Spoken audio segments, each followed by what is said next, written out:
미라클 모닝. 이 시간은 사무엘상 1장 1절부터 18절 말씀을 통해서 분인나가 있어야 강청 기도를 한다 라는 제목으로 말씀을 전하겠습니다. 문제가 없는 인생이 있을까요? 걱정이 없는 인생이 있을까요? 우리는 문제가 없는 인생을 향해 끝없이 도전하지만 문제가 없는 인생은 없습니다. 우리가 다 행복하게 보이지만 다 문제가 있습니다. 나를 괴롭히는 문제가 있다는 것입니다. 다 잘 되어가는 것 같아도 한 가지 이상씩은 기도 제목이 있는 것이 인생입니다. 나만 그런 것이 아닙니다. 다 그렇습니다. 한 가지 이상은 다 문제가 있는 것이 인생입니다.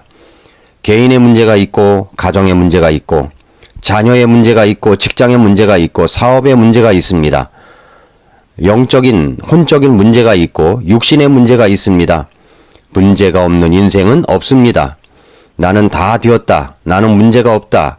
이런 것은 없습니다. 다 있습니다. 천하에 없어도 한 가지씩은 문제가 있는 것이 있습니다. 본문에 언급되고 있는 한나를 보십시오. 한나가 그랬습니다. 한나는 겉으로 보기에는 아주 행복한 여인입니다. 세상에 이렇게 행복한 여인이 없습니다. 한나는 정말 좋은 남편을 가진 사람이었습니다. 한나의 남편 엘가나는 어떤 사람이었습니까? 그는 좋은 가문의 사람이었습니다. 1절에 보니 엘가나는 에브라임 사람으로서 여로함의 아들이요 엘루후의 손자요 도후의 증손이요 숲의 현손이었습니다.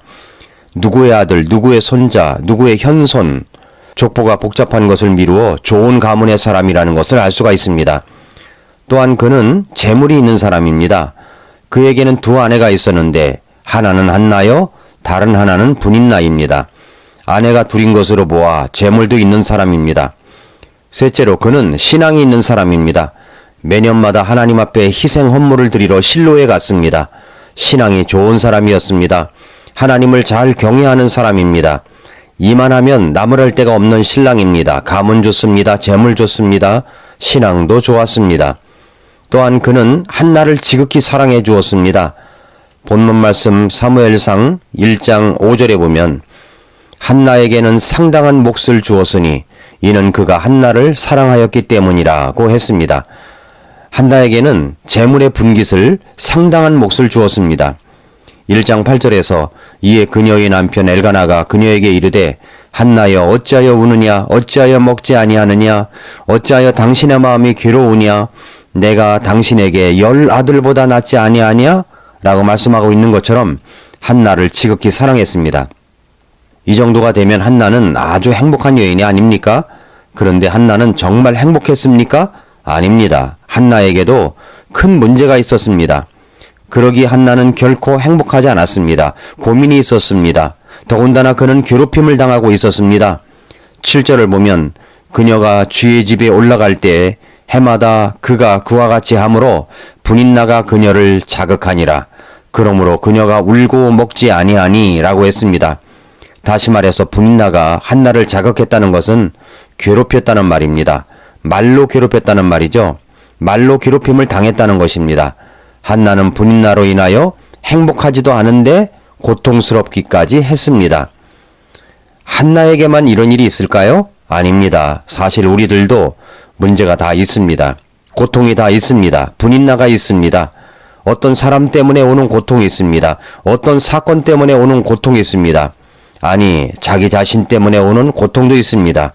내 마음을, 생각을, 육체를 고통스럽게 자극하는 것들이 있습니다. 한나는 그 고통스러운 자극에 분인나로 인한 고통에 어떻게 반응했습니까? 우리들은 어떻게 해야 하는 것입니까? 고통이 고통으로 끝나지 않기 위해서 한나가 취했던 반응을 통해서 우리들이 해야 할 반응을 살펴보겠습니다.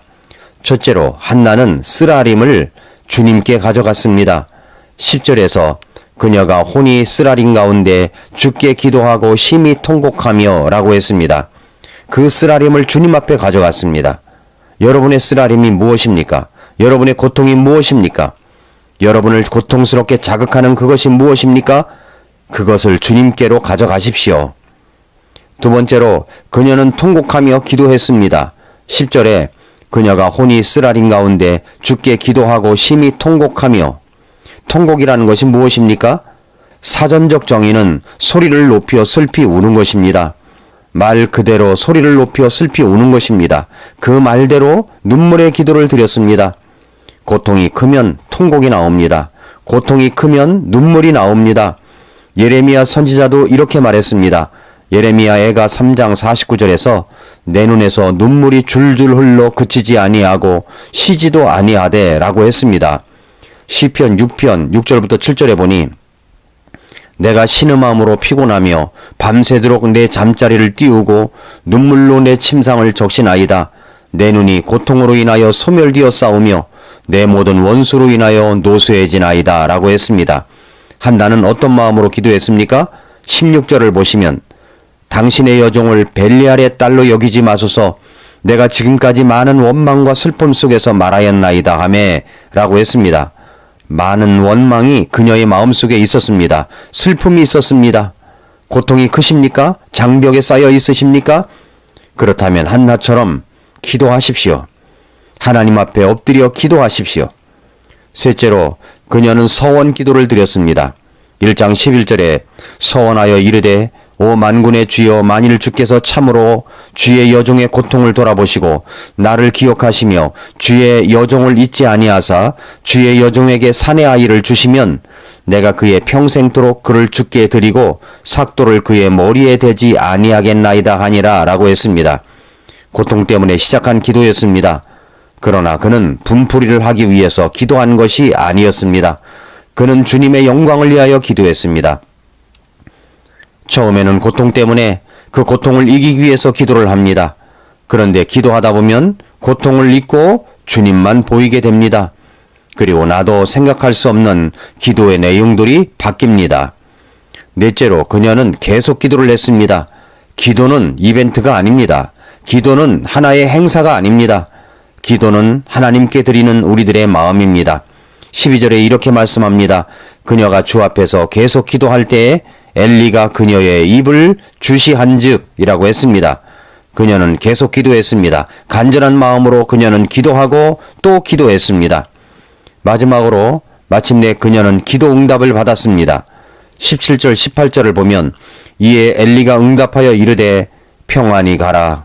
이스라엘의 하나님께서 네가 그분께 구하여 청원한 것을 주시기 원하노라 하니 그녀가 이르되 당신의 여종이 당신의 눈앞에서 은혜 입기를 원하나이다 하고 이에 그 여인이 자기 길로 가서 먹고 다시는 얼굴에 슬픔이 없었더라 라고 했습니다.